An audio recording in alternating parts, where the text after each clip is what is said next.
नंबरची ट्रॉफी असते ते आपल्या गावचे सामाजिक कार्यकर्ते प्रगती शेतकरी भाऊ जाधव यांच्यातर्फे दिले जाते। पहिल्यांदा अशी जाधव यांच्या स्मरणार्थ दिली जाते। सर्वप्रथम आपल्या फॅमिलीतर्फे आपण त्यांचे या ठिकाणी धन्यवाद मानायला ट्रॉफी असते आपली दरवर्षी सीझन 1 पासून ते आपल्याला पहिल्याच वर्षी महेश भाऊ मते यांच्या स्मरणार्थ होईल।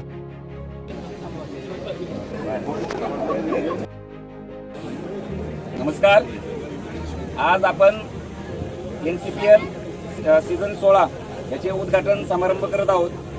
फार आनंद होतोय की 9 वर्षापूर्वीची परिस्थिती आणि आजची परिस्थिती। यावेळेस 9 वर्षापूर्वी आपण NCPL चालू केलं होतं, त्यावेळेस 8 टीमा होत्या। आज आपण जवळजवळ 30 टीमा खेळतोय आणि आपल्या खेळाडूंची संख्या आणि आपल्या स्पॉन्सरची संख्या